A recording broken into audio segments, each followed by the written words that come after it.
네, 안녕하세요. 굿모닝 성공투자 아침의 칼리 전문가입니다. 자, 최근 시장 변동성이나 움직임 자체가 정말 힘들었다라고 지금 보여주고 있는데 시장 점검 일단 좀 간단하게 하면서 오늘 스타트 해보도록 하겠습니다. 자, 지금 최근에 일단 고점 대비 기준으로 지금 현재 시장 흐름 자체가 계속적으로 매도세가 달려주고 있고 중간중간에 반등은 지금 보여줬지만 결국에는 지속적인 하락 장세를 보여주면서 아직까지도 지금 저점이 더 남아있다라는 관점이 계속적으로 지배적인 상황이죠. 자, 가장 최근 리포트를 일단은 좀 보신다라고 하면 자, 이번 CPI 때 충격에서 가장 최근의 CPI가 5%대 이제 낙폭을 가져가면서 5.5% 선물에서는 정말 이례적으로 낙폭을 가져왔었죠. 뭐 이전에 잭스홀 미팅 자체에서도 사실상 지금 4%대 낙폭을 가져가면서 어마어마한 충격을 줬었다라고 지금 볼 수 있는데 더 큰 충격을 줬죠. 사이즈로 보신다라고 하면 사실상 뭐 가장 큰 사이즈지 않았을까? 지금 그렇게 지금 보고 있는데 자, 이렇게까지 충격을 줄 만한 요소였을까라고 했었을 때 조금 물음표예요, 사실 조금 물음표인 상황인데 이 정도 낙폭까지 5.5%대까지 낙폭을 가져가고 일단 시가 대비 종가 기준으로 700포인트를 뺐고요. 고점 기준으로 지금 또 본다라고 하면 그 이상까지 강한 낙폭을 가져갔었던 시장 흐름이었었죠. 아직까지도 제가 지금 녹화하고 있는 지금 현재 목요일 시점에서도 아직까지도 지금 회복을 하지 못하고 있는 시점입니다. 그러면 지금 현재 시점에서 지금 본다라고 하면 11,000 지금 900 자리값이 이전의 저점인데 사실상 12,000 자리값까지 지금 위협을 했고요. 그 다음에 이제 최종적으로 가장 큰 저점 가져갔던 게 11,000 초반대까지도 지금 보여줬었던 자리값이죠. 이 이상까지도 위협할 수 있는 매도세가 지금 어떻게 보면 출현했다라고 볼 수가 있는 상황이죠. 그러면 제가 이제 시장 점검을 통해서 이번 한 주 계속적으로 지금 좀 성공적인 투자를 계속 가져가고 있는 상황인데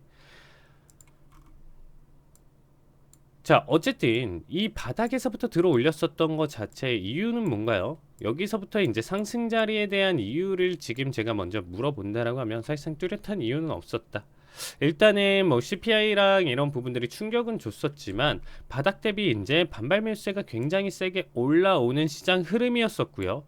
여기서 일단은 뭐 베어마켓 랠리다라는 표현을 하면서 상승을 가져갔었는데 이때 당시에 이제 좀 말이 많았어요. 이때 당시에 일단 그동안에 이제 가져갔었던 공매도 세력 자체가 13,000을 기준으로 했었을 때 여기 이상은 절대 돌파하지 못할 것이다라는 게 이제 지배적인 시장 흐름이다 보니까 최근 시장 자체가 어떤가요? 어쨌든 뭐 시황이나 특정 이슈나 지표의 영향을 받으면서 변동성은 가져가지만 전체적인 큰 그림과 추세 자체 밀어주는 것 자체가 좀 예측이 불가능한 상황이거든요. 그렇기 때문에 여기 자리값에서의 이제 해석 자체는 13,000에 일단은 쇼패팅을 가져갔었던 세력 자체를 죽이기 위해 했던 작업이었다라는 표현이 조금 많이 나왔었고요. 어쨌든 이때 당시에 실적 발표와 더불어서 나쁘지 않다라는 평가를 가지면서 여기 고점까지 계속적인 상승 추세를 이어갔었습니다. 뭐 CPI 충격을 주더라도 그대로 70% 이상 당일에 말아 올리면서 그 충격을 소화를 시키는 모습이었었고요. 지속적인 상승 흐름 잘 가져갔었던 모습이었었는데 자, 여기서부터가 이제 문제였어요. 자, 어쨌든 상승 추세가 랠리를 지금 일단은 꾸준히 잘 가져가다가 FOMC 결과를 일단 딱 보고 이전에 여기서는 실적 발표와 그 다음에 이제 파월의 어떻게 보면 스탠스 자체, 연준의 스탠스 자체가 9월 달에 뭐 지금 일단은 가져갔었을 때 우리가 뭐 예상보다는 조금 더 높게 나올 가능성은 있겠지만 이제 점차 좀 줄여나가겠다라는 지금 현재 금리 인상폭이 너무 크다 보니까 이런 부분들을 좀 줄여나가겠다라는 얘기를 통해서 상승을 이끌어가면서 시장의 환호를 가져가면서 지금 같은 랠리를 펼쳤죠. 이미 추세가 잡히는 시장 자체에서의 흐름 자체를 끊기가 굉장히 어려운 상황이에요, 사실. 시장의 추세나 흐름 자체가 한번 받아줬었을 때 어떠한 지금 조그마한 이슈라도 좀 들어 올려줬었던 시장 흐름이었었고요. 이런 흐름을 통해서 잘 올라가던 증시 흐름이 여기 고점에 기준이 뭐였었네요. 막상 FMC 의사록을 꺼내 보니까 파월이 얘기했던 거와 조금 다르네. 50bp로 지금 페드워치에서는 이 전까지는 계속적으로 생각을 하면서 설문지에서는 이제 이 50bp에 대한 가능성을 두면서 빅스텝 정도 너무 괜찮다. 이거 조금만 더 가져가면 베이비 스텝까지도 볼 수가 있겠네 라는 느낌이 좀 강하게 지배적이었다라고 하면 여기서는 사실상 자이언트 스텝 그대로 좀 유지하면서 75bp 힘이 조금 더 많이 실렸었던 장세 흐름이었다라고 봐주시면 되겠습니다. 그렇기 때문에 여기서부터 꺾이기 시작했었고요.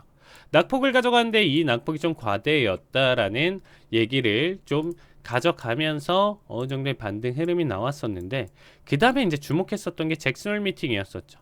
결국에는 잭슨홀 미팅 우리가 전 세계에 이 금융 쪽에 어떻게 보면 헤드쿼터 대장인 사람들의 모임으로 해서 가져왔었는데 현재 시장에 대한 점검과 이런 부분들로 봤었을 때는 스탠스가 어떻게 보면 좀 매파적이었다라는 게 좀 지배적이었었죠. 그렇기 때문에 일단은 사실상 연준의 스탠스는 계속 똑같았어요. 왜 연준의 스탠스는 계속 똑같았냐면 작년의 파월을 좀 생각해 보시면 조금 더 이해가 편하실 거라고 보고 있습니다. 자, 작년에 연준 의장 파월 같은 경우는 지금 계속적으로 지금 이 상승 랠리를 끌고 왔었던 장본인 중에 하나였었죠. 자, 어떻게 시장 달래기에 정말 끝판왕이었다라고 보시면 좋을 것 같아요. 어떤 내용이 나오더라도 우리 연준이 다 해결을 할 수 있습니다, 여러분들. 그렇기 때문에 걱정하지 마시고요. 시장 계속적으로 상승 가져갈 것이다라는 뉘앙스를 풍겨줬던 거죠. 자, 걱정하지 마세요. 지금 뭐 인플레이션 발생하고 이런 것들 자동차로부터 온 거잖아요. 이 자동차도 새 차가 아니고 신차가 아니고 중고차로부터 온 건데 뭔 걱정이에요. 중고차 가격이 4천만 원짜리 신차 가격이 6천인데 4천만 원짜리가 4,500만 원이 돼서 이게 인플레이션이 발생했다? 네가 아무리 올라봤자 좀 많이 오르긴 했네요. 근데 네가 만약에 많이 올라봤자 신차 가격을 뒤집기는 어려울 거고 신차보다 중고차가 비쌀 수가 없잖아요 라는 얘기와 그 다음에 어차피 이 상승폭은 어느 정도 제한적일 것이고 만약에 정말 인플레이션이 발생하더라도 우리 연준은 이거를 컨트롤할 수 있는 능력이 있어요. 그래서 여러분들 걱정하지 마세요 라고 했는데 결국엔 어떻게 됐나요? 욕은 욕대로 먹은 거죠. 어떻게 보면 독자적인 개별 기구라고 볼 수 있는 페드가 사실상 조금 미정부의 압박을 받지 않았나라는 생각이 들어요. 그래서 이런 스탠스를 좀 보여줬었는데 결국에는 나몰라라 하는 거죠. 그래, 니네 연준 왜 그랬어? 라고 이제 정부 쪽에서 이제 어떻게 보면 발을 빼다 보니까 열받은 거죠. 올해 파월은 굉장히 열이 많이 받았어요. 작년에 어떻게 보면 가장 치욕적인 의장으로 남을 수 있었기 때문에 재연임이 되고 나서 가장 발빠르게 지금 비둘기에서 완벽한 매파적인 매로 한 마리의 매로 변신을 시도를 했었던 게 파월입니다. 그래서 결국에는 작년 기준으로 했었을 때 사실상 매로 지금 뭐 갑자기 이것 때문에 삐져가지고 지금 가져갔다는 아니고 원래는 당연히 금리 인상을 했어야 돼요. 했어야 됐는데 미뤘던 거 분명히 있었던 거 인정할 거고요. 욕바지가 됐었던 것도 분명히 알기 때문에 올해 자체는 사실상 지속적인 금리 인상을 단행을 할 수밖에 없다. 내가 욕을 받더라도 시장의 욕을 받더라도 이번 올 한 해는 어쩔 수 없이 내가 그거를 책임지는 자리가 되었구나 라고 하면서 결국에는 계속적인 공격적인 금리 인상을 시사를 했습니다. 일단은 초반에 이제 금리 인상에 대한 내용 자체가 나와주면서 시장이 낙폭이 과대하게 보여줬어요. 그렇기 때문에 이때 당시에 이제 연준 입장에서는 자, 일단은 지금 뭐 6번의 금리 인상을 봤었을 때는 뭐 4번 정도의 이제 베이비 스텝을 가져가고 2번 정도의 빅 스텝에서 25bp 0.25% 올려주고 그 다음에 나머지는 빅스텝 0.5%로 이렇게 가져갑니다 라고 했었는데 완전히 깨져버렸죠. 베이비 스텝은 찾아볼 수도 없고요. 빅스텝 아니면 자이언트 스텝 0.754%, 그쵸? 75bp를 지금 계속적으로 단행하면서 기준금리 그 이상까지도 지금 끌어올릴 수 있다라는 내용으로 지금 가져가고 있기 때문에 이런 하락 장세가 맞춰진 상황입니다. 왜냐? 지금 현재 달러 버블 상태죠. 우리가 08년도 금융위기 때 3조 달러가 시장이 풀렸던 거를 자금 회수를 가져갔어야 되는데 20년도에 이제 이거를 계속적으로 회수를 가져가야 되는 타이밍에 코로나가 터지면서 플러스 6조 달러라는 더 말도 안 되는 금액을 찍어내면서 시장이 풀리면서 이러한 지금 현재 상승을, 말도 안 되는 상승이죠. 시장 분위기와 경제 자체가 안 좋은 상황 속에서 어떻게 보면 달래기로 좀 볼 수가 있었던 상황이에요. 그래서 이러한 지금 상황 속에서 이제는 이 금액 자체가 줄인다라고 하니까 더 이상 시장의 돈 풀기가 아니고요. 이제 쪼이는 단계죠. 쪼이는 단계로 지금 넘어오기 때문에 지금 같은 매도세가 나왔고요. 그래서 지금 조금 말씀드리고 싶은 게 가장 최근의 움직임으로 지금 보시면 결국엔 75bp에 대한 내용 자체, 그리고 잭슨홀 미팅에서 일단 좀 가장 어떻게 보면 충격적으로 좀 다가올 수 있었던 내용 자체로 좀 판단한다라고 하면 파월이 기준금리 자체에서 멈추는 게 아니고요. 거기 도달해서 멈추는 게 아니고 그 이상까지 쭉 끌어올렸다가 나중에는 기준금리로 내려오겠다. 금리 인상이 기준금리에서 딱 끊겨가지고 이렇게 지금 넘어간다라는 게 아니고 이 이상까지도 지금 보여줬다가 나중에 이러한 안정화 단계가 가져갈 수 있다라는 매파적인 발언을 하면서 어떻게 보면 시장 달래기가 아닌 상황인 거죠.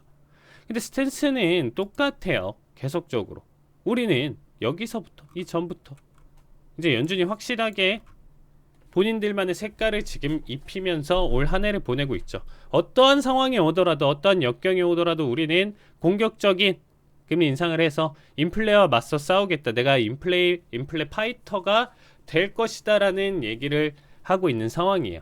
그럼 이 잭슨홀 미팅에서도 비슷한 스탠스를 가져가면서 얘기를 했었는데 시장의 낙폭 기존과 똑같은 어떻게 보면 내용이었지만 과대하게 떨어졌었고요. 가장 최근에 어떻게 보면 파월이 나와서 얘기했었던 스탠스는 똑같았는데 그래 뭐 기존과 계속적으로 변함없다 하면서 되려 시장을 들어 올렸었죠. 그러니까 이게 되게 웃긴 거예요, 여러분들. 지금 현재 시장을 여러분들이 고지고대로 믿으시다가는 지금 같은 변동성에 대응을 가져가기가 정말 힘들죠.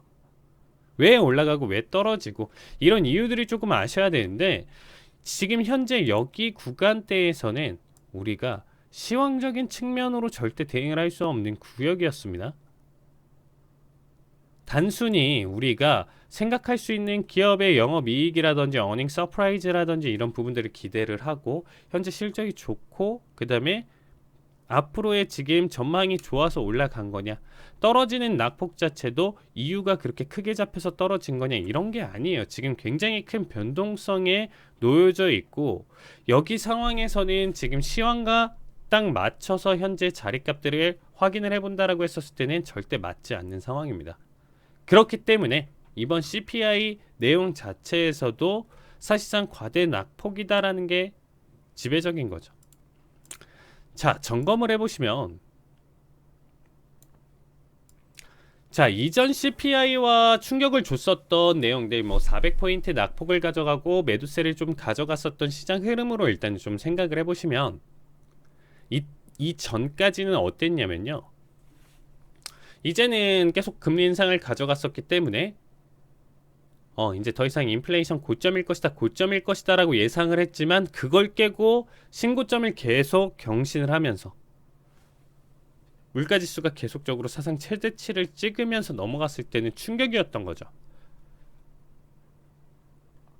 그런 충격을 줬을 때는 당연히 매도세가 나와주는 게 일반적이다, 이해는 된다라는 거죠. 거기까지는. 근데 가장 최근에 여러분들 그쵸, 9월 14일 날 발표됐었던 9월 13일인가요?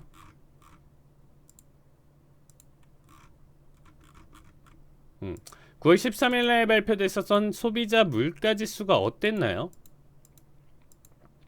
자, 일단은 좀 보시면 전년 대비, 자, 이전 달 같은 경우는 8.5%가 나왔는데 전달보다 낮게 나왔습니다. 8.3%. 전년 대비 기준으로. 그리고 예상치보다는 조금 더 높게 나왔지만 이전치의 상승폭보다는 작게 나와준 점이 긍정적으로 작용을 하는 거고요. 물가지수 자체는 지금 현재 전월 대비 0%대였는데 0.1% 예상치보다는 조금 올라와 줬다. 대신에 여기서 조금 충격을 줬었던 내용 자체가 근원이에요. 근원 같은 경우는 뭐냐면 우리가 최근에 가장 크게 작용을 했었던 에너지와 곡물 가격의 변동성이 굉장히 컸기 때문에 얘네를 뺀 거를 근원이라고 표현을 하죠. 에너지랑 곡물의 가격을 뺀 물가, 얘네를 뺀 물가 지수인데 이게 이 전달의 5.9%보다 예상치인 6.1%보다도 더 많게 나온 6.3% 여기서 걱정이 됐었던 거예요. 여기서부터 지금 내용 해석이 나오면서 최근에 지금 현재 우리가 추석 연휴 때 가져갔었던 우리 장은 쉬었지만 얘네는 바닥에서부터 강한 상승 자리를 가져갔었던 이 랠리가 단 하루 만에 끊겼죠.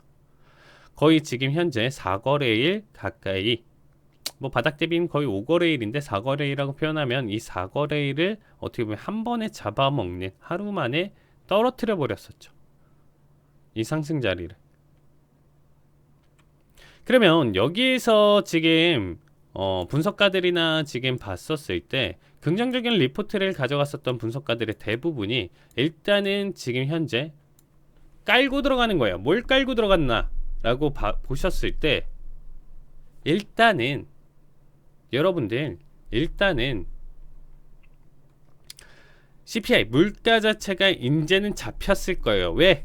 오일 가격이 지금 현재 80 초반대까지도 보여주고 80 중반 후반대 왔다 갔다 하니까 이전에 120달러 110달러를 가리켰었던 원유 가격이 떨어지다 보니까 현재 물가 자체가 분명히 안정화됐을 것이고요. 그거에 따라서 지금 현재 앞으로의 경제라든지 이런 부분들이 긍정적일 것이다. 여기서부터는 다시금 계속적으로 상승 추세가 이어질 것입니다. 라는 리포트를 가져왔었는데 하루아침에 5.5%를 떨궜죠.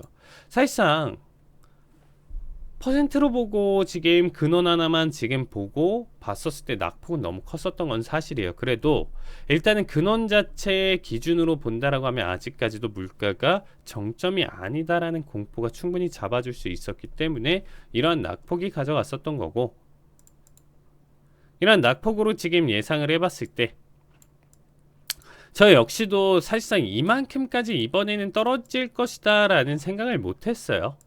일단은 매도세가 이만큼까지 나올 것이다 라는 걸 예상을 못했지만 본장부터와 지금 움직임 흐름으로 봤었을 때는 저점 12,100대까지도 일단은 생각했었는데 이 구간대, 부분대까지 정말 강한 낙폭을 보여줬었죠. 자, 지금 일단 좀 정리하고 싶은 얘기가 뭐냐, 그럼 제가 이제 여태까지 지금 얘기하면서 정리하고 싶은 게 뭐냐, 결국에는 지금 현재 CPI가 발표되면서 현재와 같은 결과값이 나왔는데, 그러면 이전에 지금 현재 이 상승 자체는 어떻게 보면 데드캣 바운스로 볼 수가 있겠죠. 더 큰 하락을 기준으로 앞에서 깜짝 반등이었다. 이건 뭐 결과값 해석이긴 한데 그렇게 나와주고 있고, 지금 현재 이 매도세, 이 고점 대비 지금 이 낙폭 자체가 잭슨홀 뭐 할 것 없이 이 낙폭 자체가 굉장히 크다라는 거예요.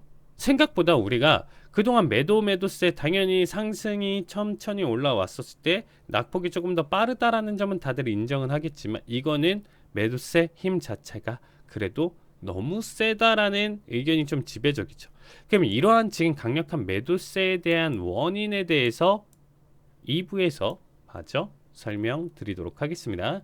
자, 2부 내용에서는 조금 더 유럽적 내용과 달러 내용까지 조금 더 가져가면서 현재 하락장 어디까지 좀 지속될 것인지, 그리고 지금 투자했을 때 좀 좋은 종목이 무엇인지까지 제가 공개하면서 진행하도록 하겠습니다. 자, 2부에서 마저 진행하도록 하겠습니다.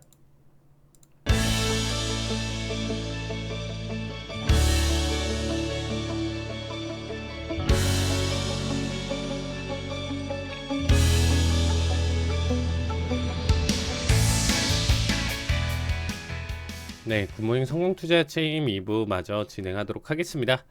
자, 일단은 가장 최근에 이 매도세와 힘 자체가 정말 크다. 4거래일 동안 상승했었던 거를 하루 만에 잡아먹을 수 있었던 이슈가 작용을 했다라고 하더라도 일단 낙폭 자체가 5.5%는 정말 크게 작용을 했었던 자리값 중에 하나였죠. 이러한 이유 자체 내용 해석 한번 지금 가져가 보신다라고 하면 일단 가장 최근에 여러분들 유럽 쪽으로 일단은 조금 더 시선을 돌려서 일단 좀 설명을 드리면요.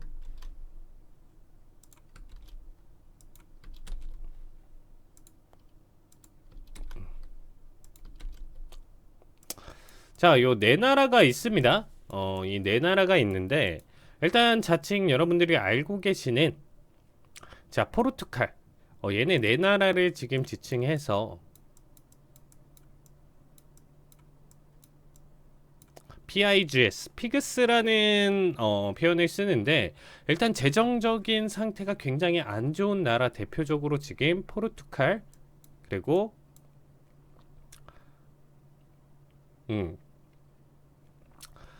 포르투갈, 그리스, 스페인, 이탈리아죠. 이렇게 네 나라인데 자, 지금 현재 제가 좀 말씀드리고 싶은 거는 이탈리아에 좀 포커스를 맞춰서 일단 좀 설명을 드리도록 할게요. 자, 최근에 그리스 사태를 지금 조금 보신다라고 했을 때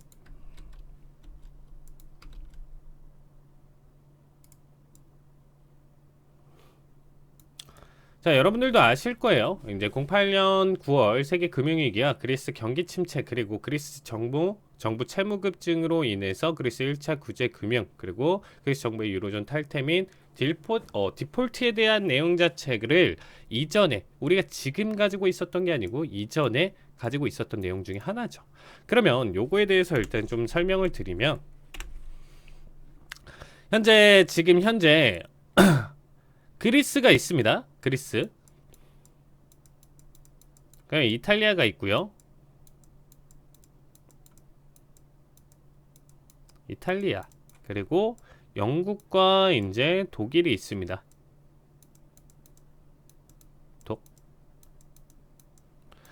자, 이렇게 이제 네 나라가 있는데 여러분들도 아시다시피 지금 현재 어떻게 보면 얘네가 이제 파산을 한 거죠. 그리스가 이제 파산을 했는데 그 전에 이탈리아한테 이제 돈을 빌렸어요. 돈을 빌려가지고 얘네가 가지고 있었는데 이 돈이 뭐 개인으로 일단은 좀 가져갈 만한 뭐 몇천만 원? 뭐 이런 수준이 아니겠죠. 나라 자체에서 빌린 돈이다 보니까 단순히 1억, 2억 빌려가지고 가져가는 돈이 아니고 뭐 금액 자체가 훨씬 더 클 거예요. 그쵸? 큰 상태인데 이 이탈리아라는 나라 자체도 영국이나 이제 뭐 독일로부터 이제 빌린 돈이 있고 여기에다가 이제 빌려준 돈까지 있긴 한데 이거를 이제 파산을 하면서 어떻게 보면 못 받는 상황이 되는 거죠. 근데 얘네한테 빌린 돈도 지금 현재 어떻게 보면 채무 불이행이 어떻게 보면 이루어지고 있는 상황이기 때문에 이 돈을 지금 갚아야 되는 입장인 거예요. 이탈리아 입장에서는 이 돈을 갚아야 되고 그러면 사실상 그 전에 드라기 총리가 이탈리아에서 이제 총리직을 했었는데 자, 이탈리아 총리직을 하면서 이 드라기 총리가 어떤 사람이었었나요? 여러분들도 아시겠지만 이 드라기 총리 같은 경우는 사실상 이제 중앙은행 유럽 중앙은행 총재였었죠. ECB 총재였었는데 그러다 보니까 이 사람은 나라의 이제 원래 일적인 측면으로 이제 여러분들이 생각을 하시면 나라의 이제 재정적인 상태나 이런 부분들이 불안한 거를 못 참는 거죠. 그래서 이런 부분들 자체로 지금 본다라고 했었을 때 이탈리아 국민들한테 여러분들이 이탈리아 국민이라는 입장에서 지금 한번 봐주시면 좋을 것 같습니다. 자, 이탈리아 국민이라는 입장에서 지금 보시면 우리가 지금 안 좋아요. 그래서 여러분들 월급이 얼마가 있는데 자, 여기서 세금 떼죠. 월급에서 이제 세금 떼고 그 다음에 이 월급 자체에서 2에서 3% 정도를 나라에 계속 받쳐줘야 되는 상황이에요. 그렇게 해야 전체 GDP의 기준으로 어떻게 보면 지금 갚아야 되는 돈 자체가 2에서 3% 정도 냈었을 경우에 2% 정도 냈었을 경우에 약 50년 동안 갚아야 되는 돈이라고 해요. 부채 자체가 영국과 독일에 줘야 되는 부채 자체가 50년이 걸리는 거니까 자 나라 자체에서 어떻게 보면 부양책이라든지 이런 부분들의 돈을 풀 수가 없는 상황이죠. 이탈리아 자체에서는 계속 갚아야 되는 돈 많으니까 되려 국민들의 소득에서 몇 퍼센트를 또 따로 떼가지고 계속적으로 갚아야 50년인데 드라기 총리는 또 이것까지 보고 싶지 않았던 거예요. 그래서 50년이 아니고 여러분들 우리 조금 더 여기서 3, 4% 이상 내가지고 이거를 30년으로 줄입시다 라는 얘기를 하다 보니까 사람들의 지금 반발이 굉장히 심했던 상황이었었죠. 이전에 이탈리아 상황이. 이거를 여러분들 가뜩이나 생활 힘든데 자 이탈리아 상황이 어떤가요? 이탈리아 뭐 지도를 제가 잘 그리진 못하지만 북부 쪽으로 봤었을 때는 여러분들이 알고 계시는 슈퍼카 뭐 페라리, 람보르기니 뭐 이러한 슈퍼카를 제작하는 이런 북부 지방에서는 여러분들도 아시겠지만 이 시리아 난민들이 이제 이탈리아로 이제 계속 뛰어들면서 어떻게 보면 우리나라도 난민들이 만약에 어마어마하게 이제 들어왔다라고 했었을 때 이 사람들이 들어오면 사실상 뭐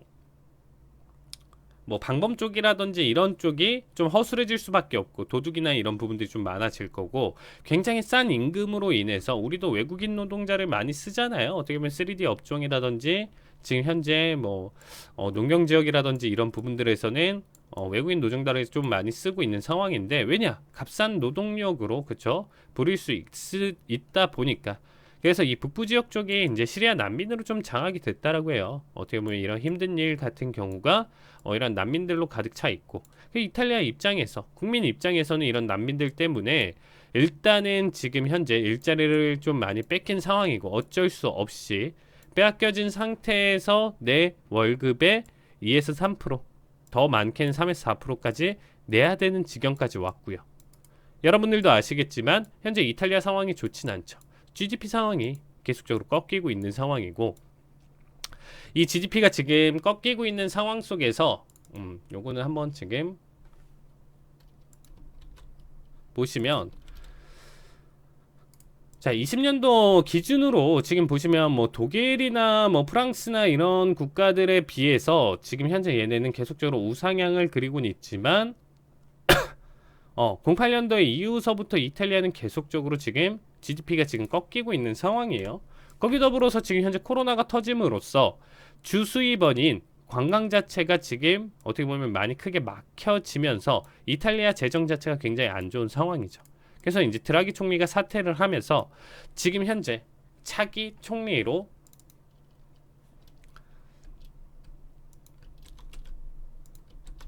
이 멜로니라는 사람이 등장을 했습니다.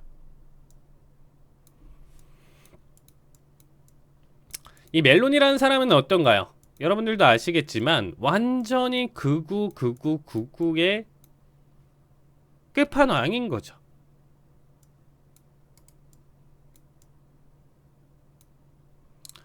이전에 어떻게 보면 무솔리니를 지금 찬양하는 집권당이라고 볼 수 있고요. 무솔리니 이후에 어떻게 보면 최초의 여성 극우 집권당이 된다라고 생각해 주시면 되겠습니다. 근데 얘네가 지금 포퓰리즘을 지금 가지고 지금 현재 정당이 지지율이 제가 확인했었던 것만 하더라도 49%, 뭐 47% 정도 되다 보니까 사실상 이제 당선이 확실시 되는 거예요. 이 포퓰리즘이 뭐냐라고 했었을 때 이런 거죠. 얘가 이제 얘기를 했었던 거, 이 사람이 얘기를 했었던 거, 시리아 난민 절대 통과 못해, 뭐 쏴 죽일 거야 들어오면. 뭐 이런 식의 어떻게 보면 극단적인 얘기를 했었고요. 거기 더불어서 야, 우리는 그리스 얘네 때문에 우리가 지금 또 더 힘들어진 거 아니야? 빌려줬는데 얘네 갚지도 않고 그래서 이렇게 압박이 있는데 이런다고 해가지고 우리 국민들한테 너무 지금 한 거 아니야? 내가 만약에 되면 국민들한테 더 퍼주는 어떻게 보면 재정적으로 돈을 풀어서 나라 경제를 이끌 거고 그렇게 해가지고 얘네가 반발이 있어? 그럼 우리도 극단적으로 우리도 안 할 거야. 이런 얘기인 거죠. 우리도 나갈 거야. 유럽 탈퇴하고 파산 신청할 거야. 돈 안 갚아. 이런 식의 얘기로 지금 우리 지금 자국민이 죽겠는데 지금 현재 우리가 이런 식의 생활로 지금 50년, 30년을 가져간다? 이거 미래가 있나? 사실상 미래는 없는 건 맞죠. 드라기 총리가 하는 얘기 자체는 어떻게 보면 나라를 살리기 위한 과정이긴 한데, 국민 입장에서 30년, 50년 미래를 보면서 그렇게까지 생활을 한다? 생활고를 겪으면서 생활을 한다? 이건 아니었죠. 그렇기 때문에 이렇게 인기를 얻어서 어떻게 보면 표심을 갖는, 아무리 극우고 무솔리니를 지금 어떻게 보면 찬양하는 집권당이긴 하더라도 사람들의 민심이 다 이쪽으로 지금 쏠렸다라는 거예요. 하지만 이제는 어떻게 보면 이제 집권이 되는 부분이기 때문에 조금 더 이전과 지금 가져갔었던 그런 강한 멘트들이나 이런 부분들이 좀 수그러들었다라고 생각해 주시면 되겠습니다. 그래서 조금 그 전에 얘기했었던 뉘앙스는 이거 사실 조금 내가 오버한 것도 있어 라고 하면서 지금은 좀 가져가곤 있는데, 그래도 지금 만약에 드라기 총리가 가져갔었던 그런 정책들은 이탈리아를 어떻게 보면 그래도 살리기 위한 정책이었다라고 하면, 만약에 이렇게 가져갔었을 때는 이탈리아가 무너지고 이탈리아가 EU, 타태, 유로존 해체 위기까지도 지금 가져가면서 EU 전체가 지금 무너질 위기까지 놓여져 있는 상태라고 보시면 돼요. 사실상 제가 좀 극단적으로 가긴 했었는데, 그렇기 때문에 가장 최근에 지금 현재 이 메두세카한 낙폭 자체가 뭘 뜻하느냐라고 했었을 때, 지금 현재 유럽 해체와 붕괴, 이탈리아가 지금 망할 것이다라는 거에 지금 베팅을 하고 있다라고 봐주시면 돼요. 그렇기 때문에 사실상 이슈는 요만큼이고, 어떻게 보면 낙폭을 가져갈 수 있는 내용 자체가 조금이지만 지금 같은 가대 낙폭이 가져가면서 사실상 이전 저점을 밀고 10,000포인트까지 지금 다시금 위협할 만한 자리값으로 지금 보여주고 있는 상태라고 봐주시면 되겠습니다. 자, 당연한 거죠, 여러분들. 코로나 이전과 지금 내용 본다라고 하면 이전의 고점, 코로나가 터지기 전의 고점 자체도 지금 12,000이었고요. 지금은 계속적으로 긴축, 이때까지만 하더라도 자금이 풀렸었던 증시 흐름이었다라고 하면 자금을 지금 어떻게 보면 묶어주고 있는 단계, 되려 푸는 게 아니고 쪼이는 단계이기 때문에 여기 구간대에서 본다라고 하면 이 이상 낙폭을 가져가는 건 당연한 결과인 거죠. 큰 그림으로 보시더라도. 이해되시죠? 자, 거기에 더불어서 자, 이탈리아에 대해서 지금 간단하게 좀 설명을 드렸는데, 자, 영국으로 한번 가볼게요. 영국도 최근에 여러분들도 아시겠지만 지금 조금 인플레이션 고점이 꺾였다라고는 하지만 사상 최대치의 인플레이션을 지금 겪고 있는 영국이에요. 거기에 따라서 지금 유럽 자체에서 가장 큰 위기가 뭔가요? 천연가스 계속적으로 압박을 가져가다 보니까 전기값 인상 자체가 100배, 10배가량 증가를 할 것이다 라는 얘기가 지금 나와주고 있죠. 기존의 전기값 내가 20만원어치 내가 주구장창 썼는데 이게 한 달 전기값이 200만원이 나올 수도 있다라는 거예요. 그래서 이거는 정말 좀 말도 안 되고, 가장 최근 나왔던 기사 중에 하나가 에펠탑 전기값 아까우니까 일찍 소등하겠다, 이런 얘기까지도 지금 나와주고 있는 상황이잖아요. 그만큼 지금 현재 민감한 상황인데, 영국이 지금 사상 최대치, 얘네도 인플레이션이 지금 어마어마하게 지금 힘들게 겪고 있는 상황이고, 인플레이션이 결국엔 뭔가요? 인플레이션, 결국에는 물가가 계속적으로 상승하고 있는 거예요. 내가 1,000원짜리 물건 자체가 지금은 1,300원이 되었고, 그렇기 때문에 내 월급은 계속적으로 동결인데 지금 사는 물건 자체가 계속 늘어나고 있으니까 지출이 더 많이 발생할 수밖에 없겠죠. 똑같은 생활을 하더라도 똑같은 걸 먹고. 근데 영국 자체에서 지금 인플레이션이 이렇게 지금 올라오고 있는 상황 속에서 어떤 얘기가 나와주고 있냐? 영국은 그러면 공무원을 기준으로 해서, 공무원을 지금 필두로 해서 임금을 삭감하겠다. 지금 현재 인플레이션이 발생하고 있으니까 이게 지금 현재 나라 정책이죠. 그래서 지금 현재 여러분들도 아시겠지만 지금 지하철 버스랑 이쪽에서 지금 파업 얘기가 지금 계속적으로 나와주고 있는 상황이에요. 그래서 지금 대규모 파업이 번지고 있는 상황이죠. 그게 그냥 일반 기업이 아니고요. 어떻게 보면 공기업, 이러한 부분들, 노조에서 지금 이런 뭐 철도나 지금 이런 지하철, 그리고 뭐 간호사 뭐 할 것 없이 이런 쪽에서 지금 현재 파업이 이어지고 있다라고 봐주시면 되겠습니다. 기사를 가져왔는데, 자, 기사를 지금 한번 보시면 에너지 가격 급등과 고물가에 신음하는 영국에서 우편과 통신은 물론 철도와 의료계까지 파업 확산 조짐이다. 현지 시간 1일 미국 CNN 방송에 따르면 영국에서는 집배원과 통신회사 직원들을 포함해서 최소 15만 5천 명의 근로자가 파업 중이라고 나왔고요. 철도노조 2곳 이달 하반기 추가 파업을 예고한 데 이어 교사, 의사, 간호사들도 수준의 파업 투표를 앞두고 있는 상황입니다. 자, 이러한 지금 현재 파업 자체가 지금 계속적으로 이어지는 거는 물가 상승률이 10%로 40년 만에 처음으로 두 자릿수를 기록한 가운데 근로자들이 지금 4월에서 6월 평균 실질 임금은 전년 동기 대비 3%나 감소되었었던 거. 전기세는 올해 들어 54%나 치솟았고 10월부터는 연 3,549달러, 약 555만 원에 달할 것으로 지금 전망이 나오고 있는 거죠. 그러니까 얘네도 지금 현재 영국도 신음을 하고 있고 지금 계속적으로 전황 자체가 우크라이나가 지금 앞서고 있는 상황 속에서 여러분들이 본다라고 했었을 때 사실상 러시아 입장에서는 더 잠그고 유럽 쪽에서 압박을 더 가할 수밖에 없는 상황이죠. 자, 여기까지가 지금 현재 유럽 쪽 상황에 대해서 지금 좀 간단하게 설명을 드렸고요. 자, 거기에 따라서 그러면 가장 크게 반응을 하는 게 자, 천연가스 자체가 그래서 떨어질 기미가 지금 보여주고는 있지는 않죠. 한번 지금 가격대가 크게 잡혔다가도 요 중순에 계속 고공행진을 가져갔었던 천연가스 가격이 잡혔다가도 다시금 급등을 지금 가져가면서 현재와 같은 결과값이 나와주고 있고요. 다시금 어제자 기준으로 10%나 넘게 급등을 해주면서 사실상 지금 현재 매수세가 계속적으로 좀 지속될 가능성이 있고요. 10달러를 돌파해서 11달러대까지도 지금 가스 가격이 오를 것으로 지금 전망이 되고 있는 상황입니다. 올 겨울 역시도 준비를 해야 되기 때문에 가스 비축이라든지 난방을 가져가야 되는 입장에서 본다라고 하면 더 걸어 잠근다라고 했었을 때는 더 말도 안 되는 상승이 나올 것이고요. 여기에 따른 인플레이션도 추가적으로 발생을 할 수밖에 없겠죠. 그래서 최근 천연가스의 가격 상승으로 인해서 다시금 저점을 가져갔었던 오일 가격 자체가 다시금 상승 자리를 조금 더 추가 80 초반대까지 거의 그려졌었던 오일 가격 자체가 다시금 현재 올라와 주는 상황이고요.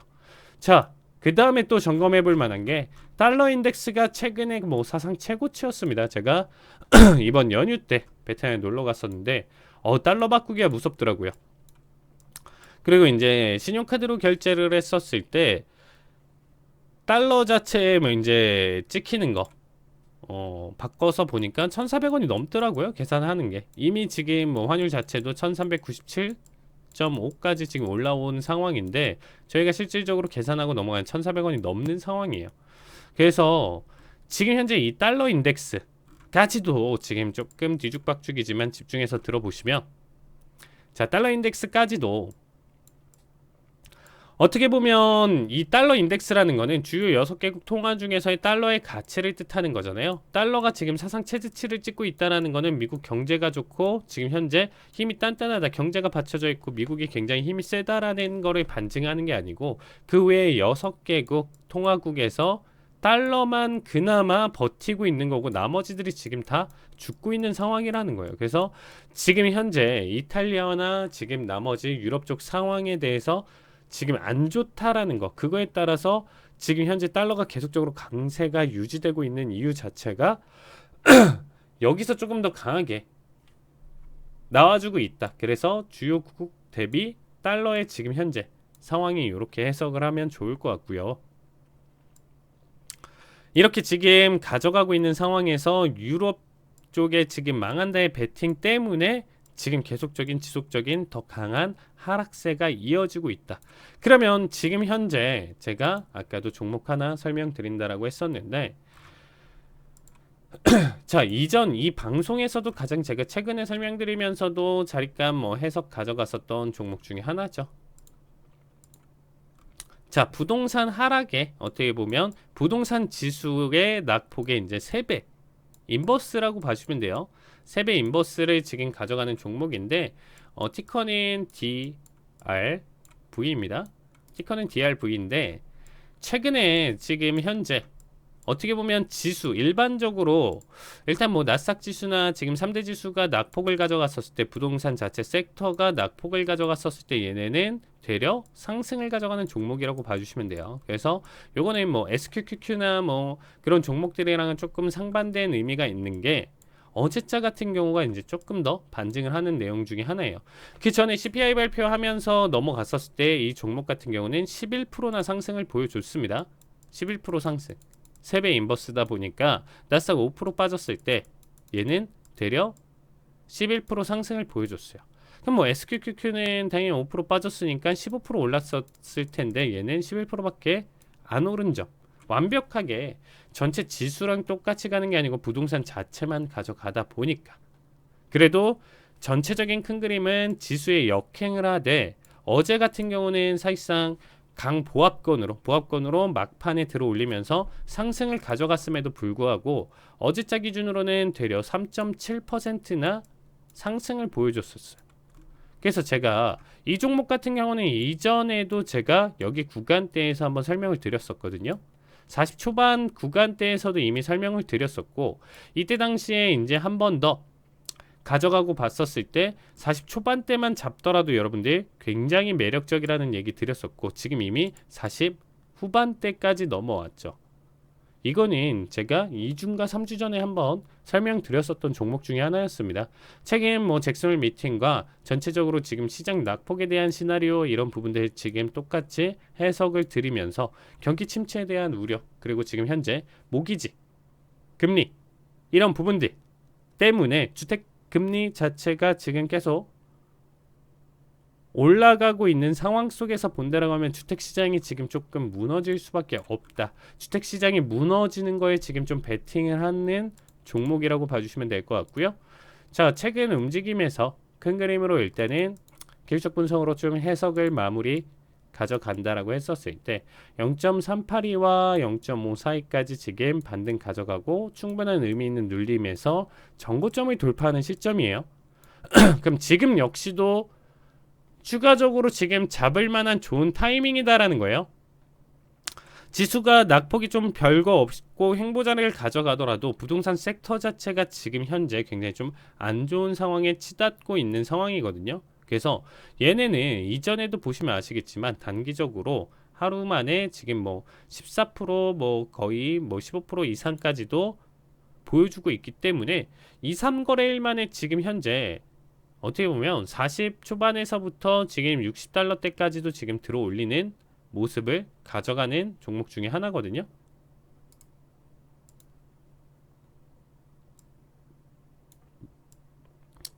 그래서 제가 지금 조금 더 상세하게 좀 말씀드리면 지금 얘는 전고까지 돌파하면서 지금 현재 이 쌍바닥 패턴을 완벽하게 그리고요.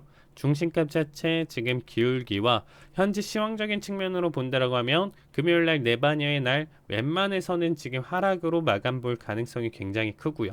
뭐 사실상 뭐 반전은 있다라고 하더라도 지속적으로 다음 주 추세 흐름으로 좀 챙겨서 본다라고 하면 얘는 변동성을 가져가더라도 거의 59달러대까지는 재차 상승에 대한 관점이 굉장히 크게 하락 패턴으로 지금 보신다라고 했었을 때는 배트 패턴이 그려질 가능성이 굉장히 큰 종목이죠. 382와 0.542 구간 기준으로 본다라고 하면 이 이상까지도 강하게 치솟고 넘어갈 가능성은 굉장히 크지만 제가 생각하는 지금 타겟 포인트 목표가 같은 경우는 59달러대까지 지금 보여주고 있는 상황입니다. 그래서 충분히 여기까지 지금 현재 다시금 상승 가져갈 수 있고요. 제가 이전에도 리딩을 가져갔었을 때 이 바닥권에서 이 52달러 부근 여기 구간 상승에 따른 예측을 하면서 여기 구간 수익을 가져갔었거든요. 그럼 지금은 현재 구간대에서 지금 밀어서 본다라고 하면 59달러대까지도 지금 한 번은 다시금 좀 볼 수 있는 구간이니까 자 47, 59 기준으로 본다라고 하면 12달러죠. 12달러라고 하면 얘가 약 얼마 정도인가요? 4.7 기준으로 20% 이상이죠. 20에서 30% 사이. 수익 구간에 지금 가져가도 보일 수 있는 좋은 구간이다라고 지금 해석을 하고 있습니다. 요거는 단기적인 내용이고요. 어쨌든 경제적으로 지금 현재 모기지금리라든지 이런 부분들이 지금 사상 최대치